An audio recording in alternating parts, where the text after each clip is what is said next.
I know it's... That's a white. That's two shots put together. You can see the join. It's a boy. A boy? See how well behaved the director on is now. Sleeping. Shh. Hello, you. That baby's so cute. Look at that baby. He's asleep. Sorry. Although I'm sure he's not 1 hour old. I'm gonna have to go. He does look quite well developed to me there, all said, doesn't he? Oh, stop it, the pair of you. For everything. Do you know what you're gonna call him? I don't know. I only had girls' names ready. Do you think She plays this really well. okay if I called him Stanley? I know it's old-fashioned, but it was my dad's name. See you around, Stanley.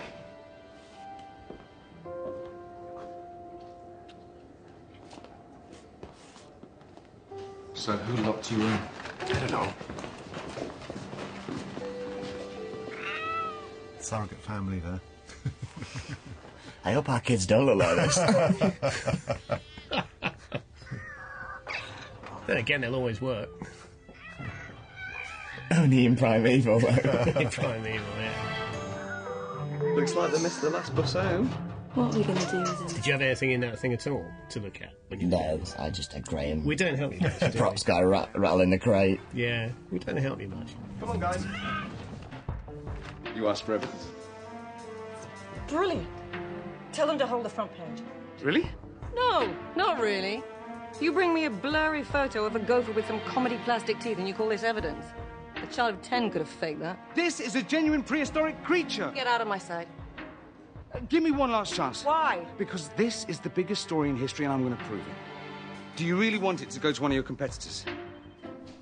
This whole storyline's really good and makes the whole thing more convincing because it's something that, I think needed to be addressed, didn't it? Yeah, the whole But idea. somebody that was catching get on to hold- it, yeah. I mean, it's something that we continue into episode 4, the next Well, episode. it comes to a lovely denouement morning 4 where we tied it up quite neatly. We do, actually, although there is, I have to say, that there is, you don't completely know what happens to them. Although that's for episode 4. Although it looks fantastic, it was quite hard to work with this structure. To get around it. Yeah. Yeah. Well, it is great. It looks great, and I believe it. The artifact. Yeah, the artifact. That's the kind of MacGuffin for the whole series, the artifact. And it's all the dirt on it is actually wax. Melted wax on. It was like he was programmed to obey her voice. Exactly. Didn't even seem to hear the rest of us. So all we have to do is get her to change her instructions. Why would she do that? Maybe we can do it for her. One day he'll be a Bond villain, won't he? He's got that feeling. Ben, I hope so. You right in there, guys? Comfy? Should have checked our passes. Yeah, your men are getting slack. You go on ahead. I'm gonna have a little word with security.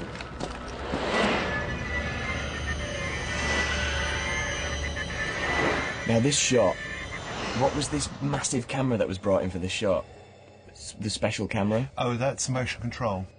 Where is it? Because the only way they could do this was to be able to match 2 shots so that they were exactly the same. So the movement of the camera is done twice with dug in 2 different places. And that needs a special camera to do. Yeah, it was because huge. It was massive. It makes a huge noise, doesn't it? Yeah, yeah. Clunk, clunk, clunk, clunk. I mean, there are ways of doing it digitally now, but that is the simplest. So basically, you've got that shot twice, and he's just taken it in different positions. It's you.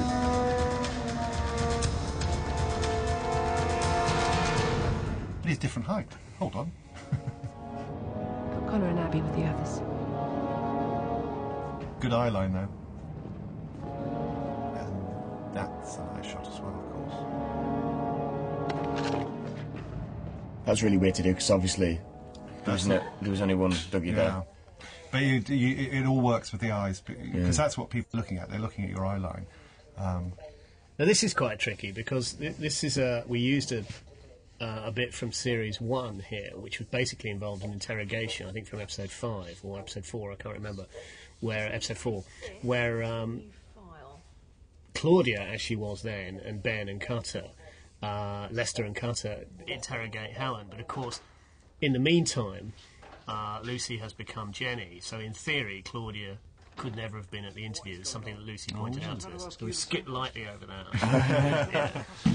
Oh, no, she was interviewed by somebody else. But it doesn't mean the interview didn't happen. That's the That's right. important thing. It would have been leak. Yes, It would have been leaked, yeah. Exactly. Some kind of nightmare. We've got to do something. Connor, we had the giggles in this scene over the internal when we filmed this. All of us. Yeah, We're very rarely trapped in a tight space like that together. Is that all it takes? That's all it took, and we couldn't stop laughing. So this is great. Love this bit. So you created this? I mean, in some ways, this is quite an old science fiction idea, this notion of trying to imbue a creature that has no humanity with a dawning sense of its own humanity. That's obviously what we're trying to get at with the Cutter clone. But there's also something lovely about the fact that his wife, who he now hates, has done this. So it's all sorts of rather worrying emotional Has created undercurrents. We always kind of try to shy away from the word clone because that's usually a completely independent being, whereas these are meant to be replicas, flesh and blood replicas, which I grant is not an obvious difference, but it's important to us. And all the Stephen fans suddenly went, Stephen? When he said Stephen then. Well, that's another thing. I mean, obviously there's going to be some expectation that Stephen might reappear, and that's certainly something that, we wouldn't rule out in the future. But we just didn't want to do it right now. Why are you doing this? We did imply at the end of the second series that might be the case, but obviously we went in this direction with Cutter instead, because we thought that was a more fruitful way of doing this storyline. Wasn't it going to be Connor at one point? The baby. That was discussed, yeah, we discussed everything that could be done. This is obviously harks back to the first episode. See, this is exciting, I think, seeing that, getting a glimpse. Yeah, because in Programme 8 that comes to, you go there. Well, this is all the fruition of basically 3 series worth of storylines of the Cutter v Helen. And Helen, becoming increasingly convinced that only she can save the world. She has a serious messiah complex by this point. You did. And she's changed her opinion about what saving the world actually constitutes. She wants to save the world, but without humanity, because she thinks humanity are the ones who are ruining the world, which is certainly arguable. I love the way Julia can look really nutty at times. Her eyes kind of move around.